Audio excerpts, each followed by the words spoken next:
Waalaikumsalam warahmatullahi wabarakatuh. Bismillah, alhamdulillah, wassalatu wassalamu ala rasulillah wa ala alihi wa sahbihi wa mawalah. Allahumma faqihna fid din wa 'allimna at-ta'wil. Wa bihadzal isnad muttasil sahib hadzal kitab lil Imam Jalaluddin Al-Mahalli wa Suyuti syahwalillahi lana wa lahu al-Fatihah. A'udzu billahi minasy syaithanir rajim. Bismillahirrahmanirrahim.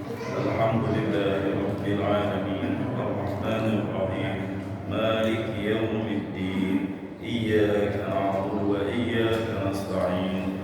Ihdinas siratal mustaqim. Siratal ladzina an'amta 'alaihim ghairil maghdubi 'alaihim waladdallin. Amin ya Allah ya rabbal alamin. Bismillahirrahmanirrahim. Pada fajar atau subuh yang berbahagia ini di pagi Ramadan yang ke-3, alhamdulillah kita akan langsung masuk ke dalam kajian tafsir Jalalain. Kajian tafsir Jalalain dimulai dari juz yang ke-30. Surat yang paling pertama adalah surat An-Naba. Ayat yang pertamanya adalah Amma, maka disebut juga dengan istilah lain juz Amma. Namun sebelum itu mungkin sekedar informasi tambahan. Kalau sekarang kan kita ini formasi duduknya masih ada yang di belakang, masih ada yang di depan, nggak masalah sih. Cuma kalau kita baca hadis Nabi SAW, jadi Nabi ketika sedang ngaji, ada 3 orang yang datang. 3 orang yang datang, yang satu melihat celah di depan, di tengah-tengah, tapi nggak terlalu ke depan, dia duduk di situ. Orang yang kedua, dia malu untuk duduk di depan, dia memilih untuk duduk di belakang. Orang yang ketiga, dia balik lagi pulang. Nah, begitu selesai majelis, ini hadis sahih. Nabi bertanya ke para sahabat, mau nggak aku kabarin kalian 3 orang yang tadi datang? Nah, Nabi ngasih clue di situ. Adapun orang pertama yang datang, yang duduk paling depan, yang dia cari adalah Allah, Allah pun akan mencari dia. Kemudian yang duduk di belakang, karena dia malu, maka Allah pun malu kepadanya. Bukan berarti malu di sini maknanya negatif, enggak. Insyaallah maknanya juga baik, karena kerendahan hatinya. Allah pun berendah dengan orang tersebut. Bukan dalam masuk kategori duduk di belakang itu sebuah kehinaan, tidak. Tapi sekedar perbandingan bahwa duduk yang paling dekat itulah duduk yang paling baik. Yang ketiga, dia memilih untuk pergi dan pulang, sementara tidak ada hal yang darurat ataupun hal yang penting. Maka Allah pun berpaling dan menghindar dari orang tersebut. Ada sini sahih dan ada di dalam kitab Riyadhus Shalihin, ya, hadis Riyadhus Shalihin. Nah, mungkin nanti untuk next ke depannya nggak masalah kalau kita bikin lingkar agak mendekat gitu ya. Kita ambil tasanunnya, sunnahnya. Karena di dalam majelis ilmu ini layak yaqudu qaumun yadhkurunallah, tidak duduk satu kaum yang berzikir mengaji karena Allah Subhanahu wa taala kecuali ghasyiyatuhumur rahmah illa hafathumul malaikat. Malaikat ini membentangkan sayapnya kepada kita semuanya. Wa ghasyiyat alaihimur rahmah. Kemudian Allah turunkan kasih sayang rahmatnya untuk kita semua yang ada di sini. Kemudian yang terakhir, wa nazalat alaihimus sakinah. Allah akan berikan ketenangan di hati kita semuanya yang ngaji, yang majelis ilmu, yang berzikir di majelis ilmu, insyaallah. Dan yang paling terakhir, Allah akan menyebutkan orang tersebut fi man indahu, di sisi Allah Subhanahu wa taala. Akan disebut-sebut nama kita. Nih, orang yang selalu istiqomah dalam ngaji, yang selalu istiqomah di Ramadan, baik di babak kelas penyisihan maupun di babak gugur. Insyaallah. Kalau ada yang tanya ceramah kultum semalam, kenapa analoginya pakai bola, Ustaz? Kalau pakai Liga BUMN ya yang juara Pertamina. Ala Madrid. Yang juara Pertamina, di bawahnya ada PT Timah, di bawahnya lagi BLBI, di bawahnya lagi Duta Palma, seterusnya. Baik. Bismillahirrahmanirrahim. Kita buka juz Amma ayat pertama. Untuk tabarukan, saya minta perwakilan siapapun 5 ayat pertama, baru berikutnya kita akan bahas. Kang Doni, insyaallah. Bismillah. Main apa ya? Ke depan dikit ya.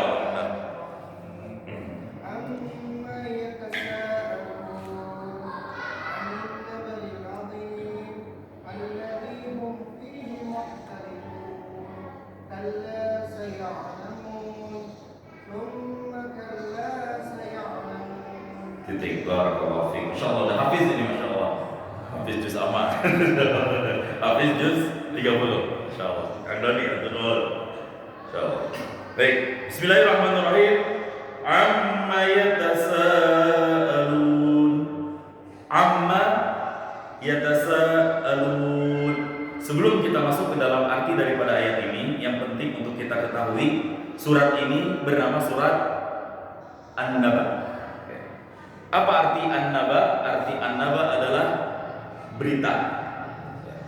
Dalam bahasa Arab, berita itu ada dua kata-katanya. Yang pertama naba, yang kedua khobar. Khobar itu bahasa Indonesia, kabar itu diserap dari bahasa Arab, yakni khobar. Apa bedanya naba dengan khobar? Kalau khobar itu sebuah informasi yang bisa jadi beritanya biasa-biasa aja. Sebuah informasi, sekali lagi, bisa jadi isu atau infonya biasa-biasa aja, datar-datar aja. Itu namanya khobar. Contoh berita yang biasa-biasa aja, Bapak Sekcam menghadiri peringatan Isra dan Mi'raj. Standar. Orang kadang malas baca, orang kadang malas enggak. Tapi kalau ada berita besar, ada yang share di grup. Waspada kepada seluruh warga Villa Mutiara bahwa tadi pukul 11:20 ada segerombolan anak muda bawa celurit dan yang beberapa motor memilih jalan ke dalam perumahan. Nah, itu bukan lagi khobar, tapi itu namanya naba. Berita yang sifatnya besar, yang mencolok perhatian. Pertamina bagi-bagi dana untuk pembangunan masjid senilai 920 triliun misalnya. Itu berita besar, dananya juga besar.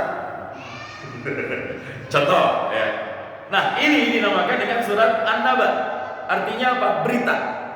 Sama akar katanya dengan kata-kata nabi. Nabiyun. Apa arti nabi kalau ditanya nabi? Arti nabi adalah pembawa berita.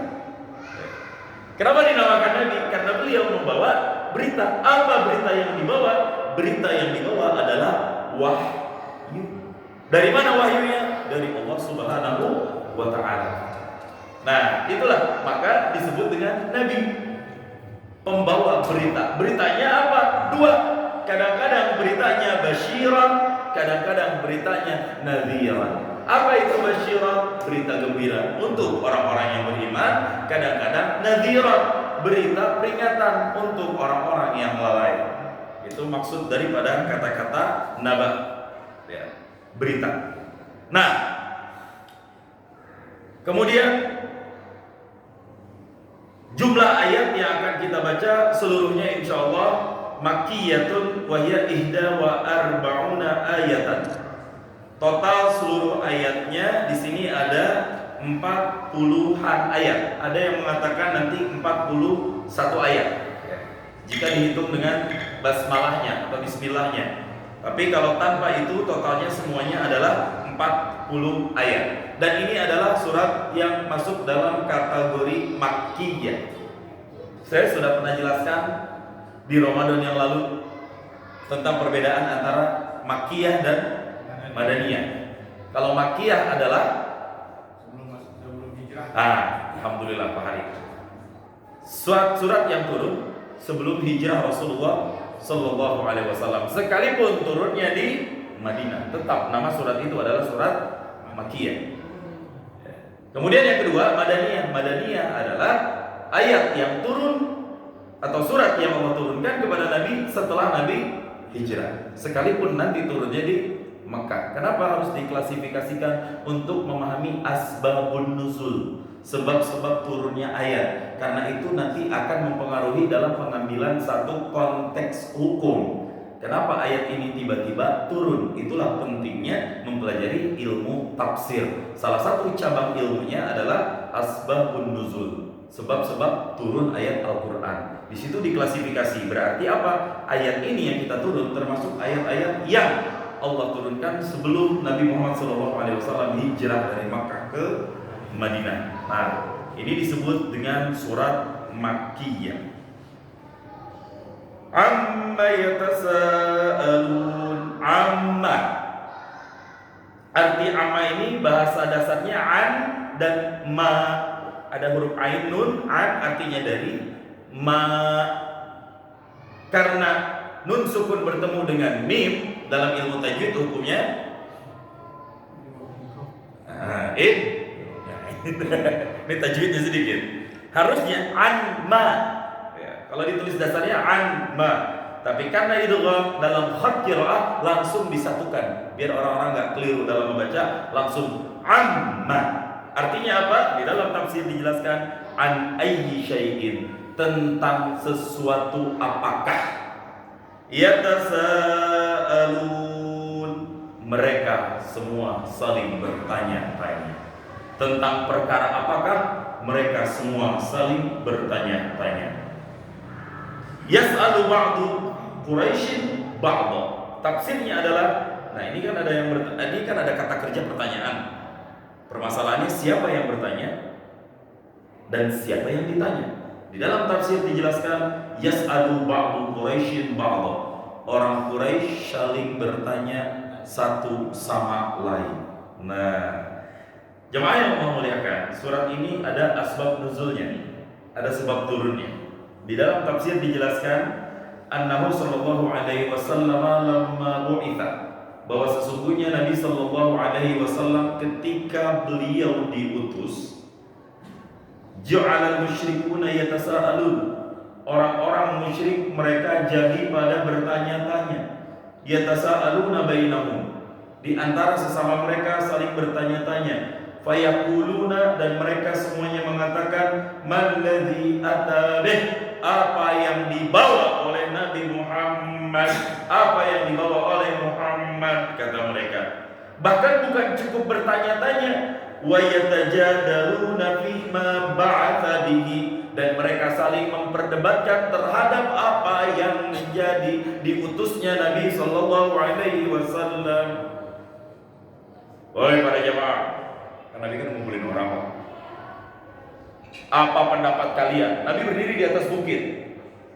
Bagaimana pendapat kalian jika saya katakan kepada kalian bahwa di balik bukit ini ada musuh yang akan menyerbu kalian semuanya? Apakah kalian percaya dengan omongan saya? Semuanya menjawab, saddaqna, kami percaya. Lan takdziba abadan, engkau tidak pernah berdusta wahai Muhammad. Dan sekarang, Nabi langsung membawakan risalah. Dan disitulah awal pertama kali dakwahnya Nabi SAW dilakukan secara terang-terangan. Nabi datang dengan membawa basyiran wa nadhiran. Nabi menjelaskan tentang hari kiamat, tentang azab yaumil akhir. Di situ orang-orang semuanya nggak langsung percaya. Di sini ada dua golongan. Golongan yang pertama al-mu'minun, yakni golongan orang-orang yang beriman. Di dalam ayat berikutnya nanti akan dijelaskan. Golongan kedua adalah golongan orang-orang yang kafirun, orang-orang yang tidak beriman. Kalau orang-orang yang mukminun, kelar urusan. Sekali lagi, orang-orang yang beriman, kelar urusan. Enggak perlu tanya-tanya apa yang ada dibawakan oleh Nabi SAW itu sidqah, kebenaran. Maka kita dikenal di sini ada orang yang selalu membenarkan apa yang disampaikan oleh Nabi, dijuluki As-Siddiq. Siapakah? Abu Bakar. Nama aslinya siapa? Nah itu dia. Abdullah bin Abi Quhafah. Abu Bakar, temen ente dia bilang katanya nanti akan ada berita ini, bener gak? Sadaq, bener. Katanya temen ente tuh habis ketemu sama Allah, perjalanan ngomongnya kayak gitu. Ente percaya gak? Iya percaya. Sadaq. Apa-apa percaya, apa-apa percaya. Nah itulah Abu Bakar. Masya Allah. Nah, yang jadi permasalahan adalah mereka yang tidak beriman. Udah mah gak beriman, gak percaya, bahkan yatajadaluna, mereka saling berdebat. Lu percaya gak? Enggak.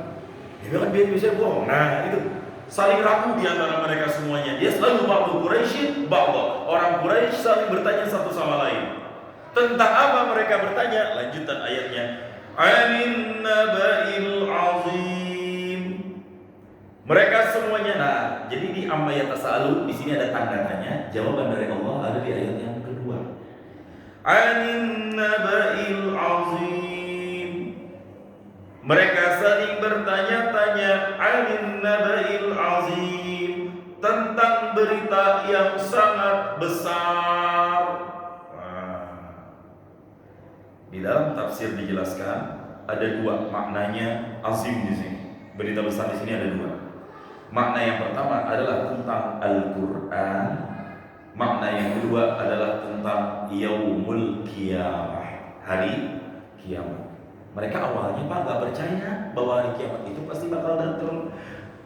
Mereka hanya percaya orang mati kelar. Makanya nanti ada kayak fatakfuruna billahi wa kuntum amwatan fa ahyakum. Bagaimana kalian bisa kufur dengan Allah padahal kalian dulunya mati terus dihidupin sama Allah. Nah, lalu Nabi datang dan membawa kabar bahwa semua yang mati nanti pasti akan dihidupkan. Nah, disitulah ada satu hari bernama hari kiamat. Mereka tidak percaya awalnya. Anin nabail azim, bahwa berita itu benar-benar berita yang menjadi besar di kalangan orang-orang Quraisy pada saat itu. Dalam tafsir bayanun lidzalika syai'i wal istifhamu li tafkhimi wa huwa ma ja'a bihi Nabi sallallahu alaihi wasallam min al-Qur'an al-mustamil 'ala al-ba'si wa ghairihi. Ini adalah penjelasan sekaligus pertanyaan dari mereka ya, untuk mempertegas bahwa apa yang Nabi sallallahu alaihi wasallam bawakan daripada Al-Qur'an itu mencakup atas segala perkara tentang bi'sah diutusnya manusia nanti dibangkitkan kembali wa ghairihi dan selainnya. Nah, bukan cuma bertanya-tanya Pak, ternyata orang-orang Quraisy pada saat itu.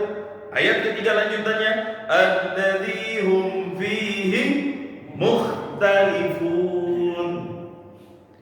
Alladzi yang mana mereka itu semuanya orang-orang yang bertanya, hum mereka semuanya fihi pada pertanyaan tersebut, pada berita tersebut, mukhtalifun itu yang saling berselisih, berbeda. Maksud berbeda di sini di dalam tafsir, fal mu'minuna yuthbitunahu, orang-orang yang beriman percaya dan yakin. Wal kafiruna yunkirunahu, sementara orang-orang yang kufur itu ingkar mutlak. Nah, disinilah orang-orang berbeda. Jadi sesama orang-orang yang saling protes juga mereka saling bertanya-tanya. Bener nggak?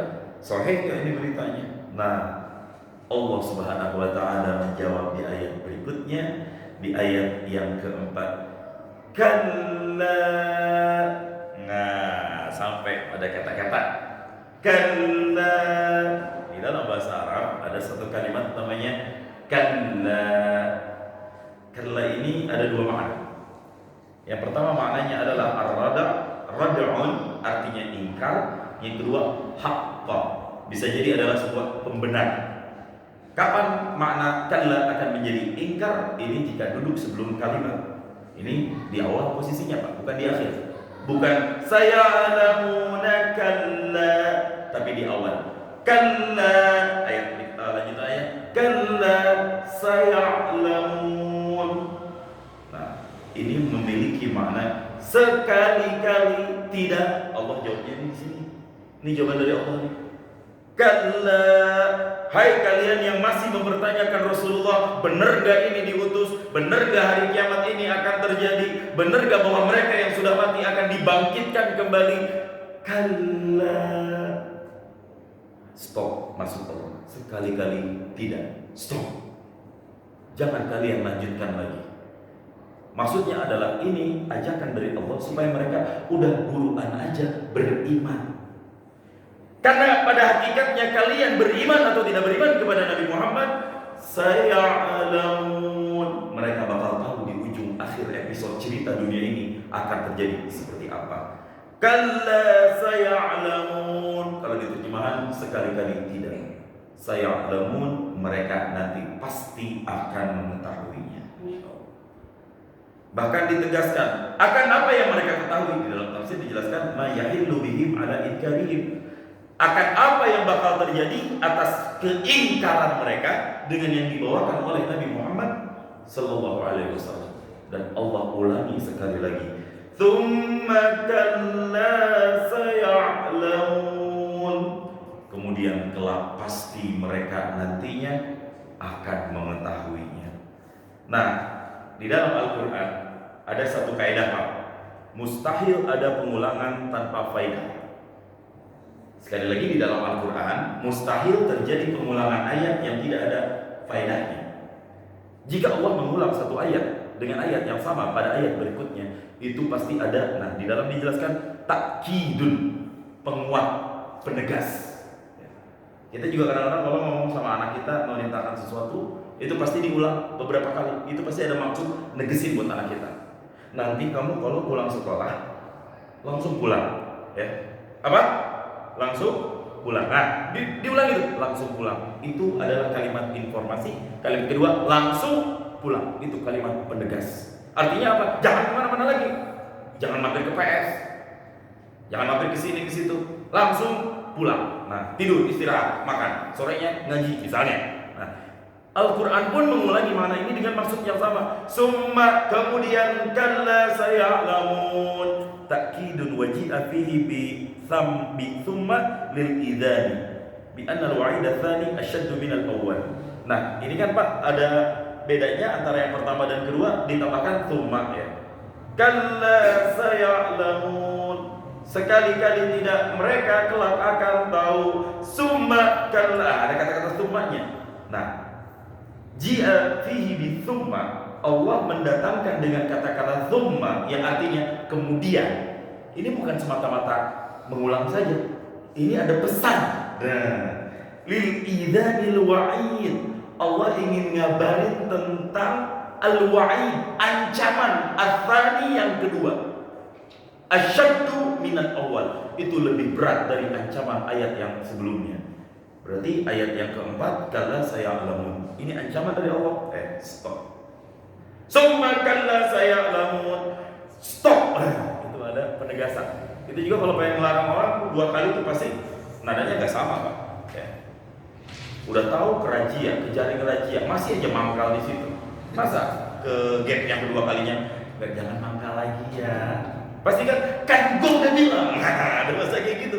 Allah juga begitu, jika mengulang makna kedua lebih penegas daripada makna yang pertama. Itu artinya apa? Ancamannya lebih berat buat mereka yang tidak beriman daripada ancaman di ayat yang sebelumnya. Masya Allah. Alhamdulillahnya di sini kita semua dalam keadaan beriman. Tapi Al-Quran ini mengabarkan ke kita, ada orang-orang kita yang gak beriman. Makanya kemarin di majelis ada yang bertanya, enakan hidup di zaman Nabi apa enakan hidup sekarang? Kalau hidup di zaman Nabi enak benar, kita ketemu sama Rasul, bisa mencium tangan Rasul. Tapi yang jadi masalah, jika kita hidup di zaman Nabi, kita beriman gak sama Nabi? Itu yang kita takutkan. Alhamdulillah jika ternyata kita jadi orang yang beriman. Tapi kalau ternyata beriman, tapi setelah Nabi wafat banyak yang murtad, bahkan mati dalam keadaan murtadnya, takutnya kita masuk golongan itu. Maka nikmat yang paling besar adalah nikmat iman dan nikmat Islam. Untung kita hidup sekarang. Atau kita gak ketemu sama Rasulullah, Ustaz? Iya, memang itu resiko. Tapi Nabi pernah nangis. Ditanya sama sahabat, ya Rasul kenapa nangis? Malaikat datang, kenapa engkau nangis ya Rasulullah? Aku kangen dengan saudara-saudaraku. Bukankah kami saudaramu? Para sahabat juga kan nanya, bukankah kami semua saudaramu? Enggak, kalian adalah sahabat saya. Lantas siapa yang dimaksud dengan saudara-saudaraku?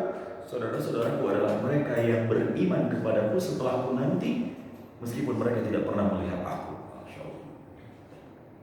Karena gak ada iman yang paling besar selain kita. Malaikat, bagaimana gak beriman kepada Allah? Diutus langsung oleh Allah. Nabi, gimana gak beriman kepada Allah?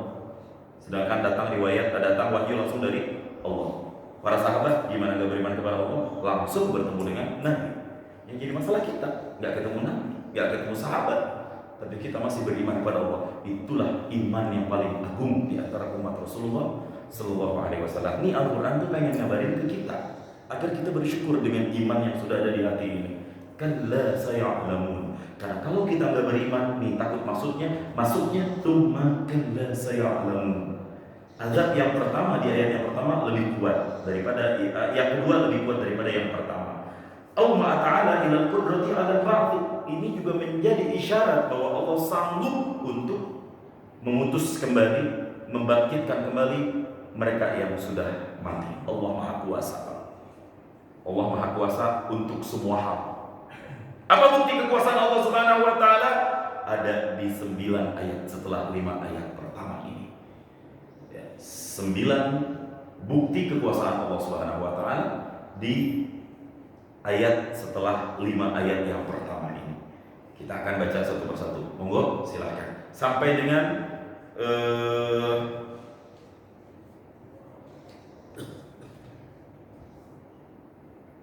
sampai dengan ma'an sajjajah sampai ayat 14. Siapa yang mau baca barangkali? Tafadhol untuk melanjutkan. Hari kan? Siap. Tafadhol.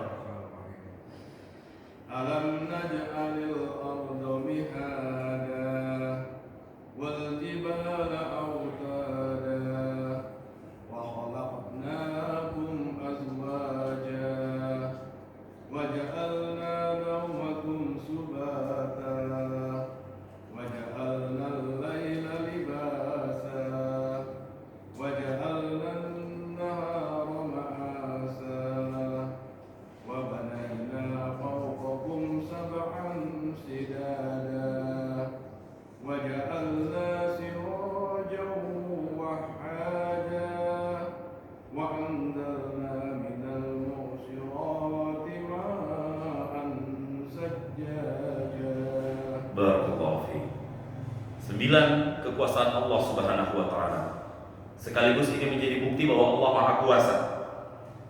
Dalil yang ini 9 dalil ya Pak ya. Dalil yang pertama adalah alam naj'alil arda mihada. Dalil yang kedua wal jibala autada. Dalil yang ketiga wa khalaqnakum azwaja.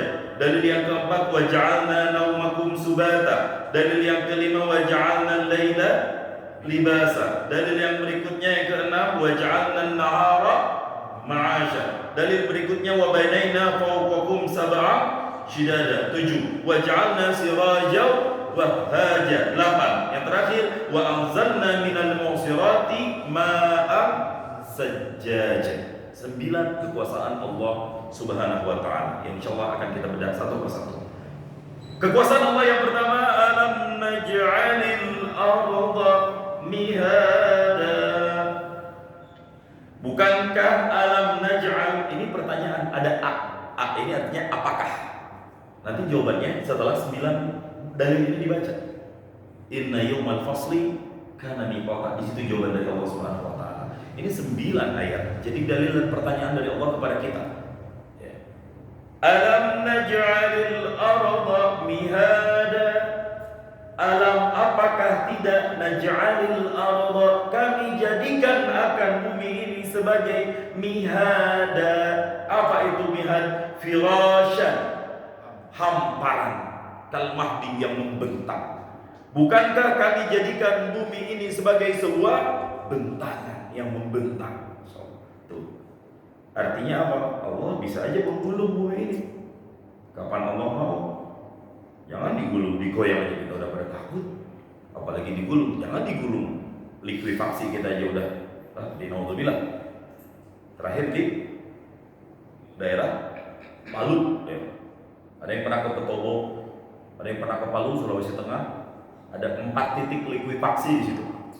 Saya udah pernah ke sana ke 4 titik tersebut alhamdulillah. Tahun 2022. 4 titik saya kunjungin langsung, itu tanah yang benar-benar bergerak. Ibarat kata rumah yang tadinya ada di sini itu jalan Pak. Itu jalannya bisa lebih dari 100 meter. Gerak aja udah. Padahal jauh dari gunung. Dan ngumpul di satu titik, semua digulung di situ, meninggal dunia. Sampai sekarang. Sekarang pas saya lihat terakhir ditumbuhin pohon-pohon ceri Pak. Dan tukang bakso banyak yang lewat di situ, banyak yang mesen, tapi gak ada yang ngaku warga sekitar. Bisnisnya banyak banget Pak. Kata orang-orang sekitar. Dan sampai sekarang daerah itu menurut info dari BMKG tidak lagi boleh ditinggalkan karena itu udah daerah titik likuifaksi yang tanahnya sangat landai. Nggak tahu gerak aja pas lagi gempa itu jalan semuanya. Cek di YouTube likuifaksi Palu dan sekitarnya itu 4 titik berbeda. Jauh-jauh itu titik pertama, titik kedua, titik ketiga, titik keempat. Dan di situ banyak cerita-cerita yang sangat luar biasa yang mungkin tidak saya ceritakan semua karena takut nanti ada rasisme antar agama. Karena di sana memang tidak semua Muslim, ada yang non Muslim juga. Dan itu banyak cerita-cerita dan saya dapat cerita itu langsung dari sumber ceritanya orang-orang yang selamat, yang anaknya diginiin, anaknya yang kena masih SMP, ibunya yang selamat, anaknya udah ke bawah, mereka nangis ketika cerita. Sampai saya siarkan secara live di situ ya Allah, alam naj'alil arda mihada. Allah hamparkan, tapi Allah bisa aja dulu kapanpun yang Allah mau. Insyaallah. Itu dalil pertama, Allah kuasa menjadikan bumi ini terhampar luas. Cuma nanti Pak di sini jangan dijadikan dalil bahwa bumi itu datar. Nah, Saya capek kalau melihat perdebatan di sosial media, debat antara flat earth, bumi itu bulat atau bumi itu datar. Karena ada sebagian yang masih menganggap bumi itu datar. Saya nggak tahu Bapak termasuk yang mau datar atau bulat. Dan saya mau debat. Benar, banyak perdebatan sengit. Dan mereka yang menganggap bumi itu datar, itu dalilnya katanya di Al-Quran sendiri. Nih, salah satunya ini. Mihada, hampar kan harus rata itu datar, bukan mustadirah, bunder, bulat kayak kita. Kalau kita masih nggak percaya, Bapak silakan terbang aja ke atas itu aja. Nanti kabarin ke kita, update history bulat enggak buminya, itu aja udah. Karena ini ayat ini harus berkaitan dengan sains. Sampai ada astronot muslim pertama, enggak yang pertama ya, salah satu astronot muslim bahkan di bulan Ramadan dia terbang dan memberikan kesaksian sendiri, saya sudah lihat bumi itu bulat. Dia fotoin langsung buat bukti, di-upload ke Instagramnya. Hai kalian kaum FE, flat earth, kaum bumi datar, nih lihat bumi. Ini saya ambil langsung tanpa editan, tanpa AI. Tapi kalau Bapak masih mendaftar, nggak masalah, nggak dosa juga sih. Ini bicara sains saja. Cuma ya saya sendiri meyakini bumi itu bulat, berputar. Wal jibala autada, ayat dalil yang kedua. Tadi bumi udah datar. Ternyata bumi datar juga menjadi masalah, Pak. Kalau tidak ditopang oleh satu paku. Apa nama paku bumi? Wal jibala. Jibal itu jamak dari jabal. Arti jabal adalah gunung. Dan kami jadikan gunung-gunung sebagai autada. Apa arti autada? Gunung-gunung sebagai pasaknya. Atau pasak, Pak? Bukan hidung yang merapat ke dalam, Pak. Itu pesek. Apa kayak fasad gitu, pasak ya. Ini namanya autad nih. Ini ya, autad. Nah, ini autad. Kalau nggak ada watan, autad itu jamak dari watadu. Sebagai tiang penyangga utama yang membuat lantai di atasnya nggak bergoyang. Hakul yakin saya, kalau nggak ada ini dua. Apalagi orang-orang kayak saya, kayak Kang Doni, kita nari-nari di atas gitu. Brum, udah gempa bumi ya. Ini mas 1-2 skala Richter. Orang kayak kita ya, yang gemuk-gemuk. Nah, maka Allah jadikan gunung ini sebagai autad, dan ini sesuai dengan fakta sains hari ini memang seperti itu. Andai dunia ini, bumi ini tidak ada gunungnya, ya mungkin gempa akan terjadi di mana-mana, kegoyangan akan terjadi di mana-mana. Tubuh kita Indonesia udah dijuluki sebagai ring of fire, cincin api, karena hampir semua belahan Indonesia itu dikelilingi oleh gunung berapi. Bayangin kalau gak ada gunungnya, Pak, mungkin lebih keras lagi goyangan gempanya. Maka salah satu hikmah Allah ciptakan gunung ini untuk membuat semuanya menjadi tenang. Apa maksudnya? Tathbutu bihal ardh, bumi jadi tetap. Kama tathbutul khiyamu bil autad, sebagaimana tenda bisa berdiri tegak nggak goyang-goyang dengan dipasang pasak. Wal istifham lit takrir, pertanyaan ini adalah sebagai penegas dari Allah Subhanahu wa taala. Tuh, ini ayat-ayat sains nih, Masya Allah. Jadi Allah tahu bahwa bumi ini nggak cukup diciptakan dengan sebagai sebuah hamparan, tapi harus ada penopang utama, wal jibal, itulah gunung-gunung. Alhamdulillah kita hidup di antara gunung-gunung sekarang. Ada gunung Salak, ada gunung Gede, ada gunung Pangrango, ada gunung Halimun yang harganya kalau misalnya mahal-mahal plus banyak punglinya. Namanya Bogor, kota wisata pungli Indonesia. Bukan saya yang julukin netizen itu. Itu sebelum masuk udah 5 kilo sebelum masuk ada lagi meter. Masuk lagi ada bar retribusi resminya di tiket yang ketiga. Masuk ke sana buat curugnya bayar lagi. Total 150.000. Ya Allah ya Rabbi. Baik. Wa khalaqnakum azwaja. Wa khalaqnakum, dan kami ciptakan kalian azwaja, itu berpasang-pasangan. Apa maksud berpasang-pasangan suami istri? Kan maksud di sini bukan. Yang di dalam tafsir dijelaskan maksudnya adalah dzukuran wa inatha, laki dan perempuan. Ini bukti kekuasaan Allah. Dan ini takdir yang nggak bisa dielak oleh kita semuanya. Takdir itu ada dua, saya udah sampaikan. Takdir mu'allaq, takdir mubram. Takdir mu'allaq adalah takdir yang kita masih bisa ubah dengan doa. Contoh, Allah akan menakdirkan kita lapar kalau kita nggak makan. Allah akan menakdirkan kita kenyang kalau kita makan. Allah akan menakdirkan seseorang bodoh kalau dia nggak belajar. Allah akan menakdirkan dia pintar kalau dia belajar. Itu takdir mu'allaq. Ada intervensi manusia di situ. Allah akan takdirkan orang kecelakaan jika dia melanggar rambu lalu lintas, misalnya. Tapi ada takdir, dan ini diantara takdirnya yang manusia tidak bisa mengintervensinya. Namanya adalah takdir mubram. Contohnya, Allah sudah menjadikan kita sebagai laki-laki. Ibu-ibu, barangkali ada yang mendengarkan, Allah sudah menciptakan kita sebagai perempuan. Ibu doa, ya Allah, jadikan saya sebagai laki-laki, ya Allah. Nggak bisa. Nah, ini semuanya adalah bukti kekuasaan Allah. Dan Allah hanya menciptakan dua jenis kelamin. Nggak ada kelamin yang ketiga. Dan ini berlaku untuk semuanya, bukan untuk manusia. Kambing, ada kambing jantan, ada kambing betina.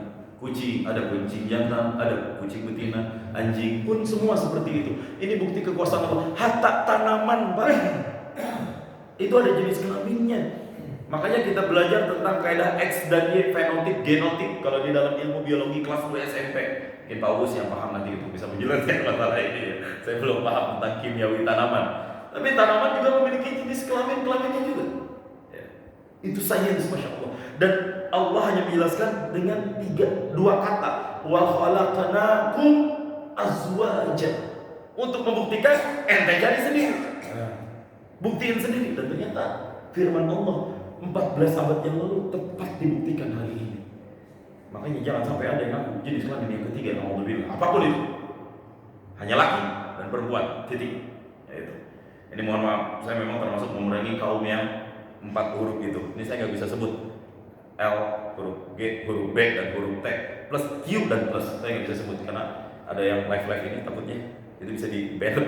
Saya udah sering bahas di majelis, nyebut kata-kata itu kena banned semuanya. Ya, mereka juga mendukung bahwa ada khalaqnakum yang nggak azwaja. Kan nggak jelas, Pak. Kambing sama kambing aja nggak ada, yang mau laki sama laki, Pak. Ini bukti kekuasaan Allah.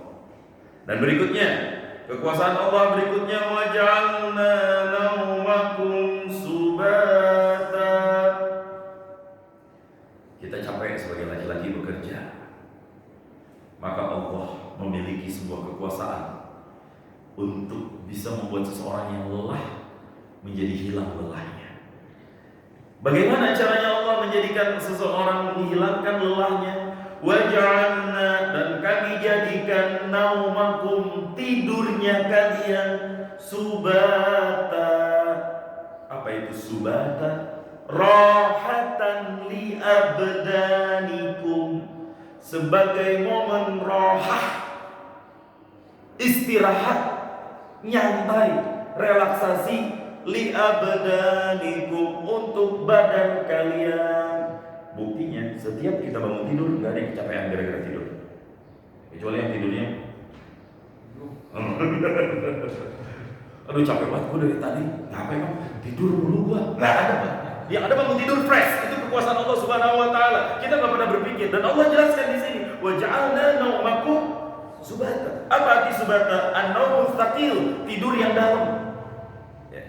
Arti subata, roha, tempat istirahat. Makanya saya namain majelis yang setiap Rabu malam Kamis majelis roha. Gak kaget, banyak yang tidur. Ya karena gue istirahat.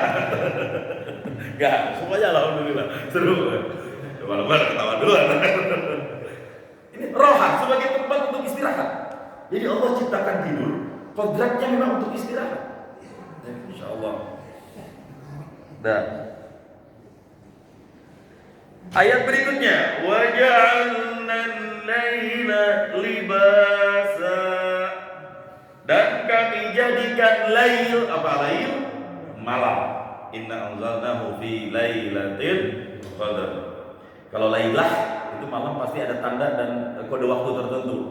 Lailatul qadar itu kode malam, itu ada tamadunnya. Malam ini memiliki makna yang lebih unggul. Kalau lail waktu secara umumnya. Kami jadikan waktu malam kalian libasa. Libas kalau diterjemahkan bahasa Arab, cari di kamus artinya pakaian. Kami jadikan malam kalian sebagai pakaian apa itu? Satiron, penutup. Bisa wadihi, dengan kegelapannya malam. Masya Allah. Jadi memang kudrohnya malam, Pak. Ini buat istirahat. Ya, ini sunnatullah yang Allah tetapkan di dalam Al-Quran. Maka saya baca penjelasan dari beberapa pakar kesehatan, termasuk yang viral-viral kayak Dokter Tirta, kalau pernah dengar ya, Pak Hais mungkin sering cek. Orang yang tidur siang itu tidak akan bisa menggantikan tidur malam. Itu satu resiko. Punten kalau ada yang kerja malam, selagi tidak butuh-butuh banget untuk begadang, jangan begadang. Nah, ayat ini saya sendiri masih susah hamalin, Pak. Apalagi bulan Ramadan, campian lagi keren-kerennya. Orang makiyamul lagi, makiyamul UEFA. Jangan Madrid kalah. Itu dia. Oh, itu bukan MU hari ini. Ini yang menjadi tandem saya kalau Pak Habib Faisal, Pak Lukman terus. Kalah kan Madrid 2-1.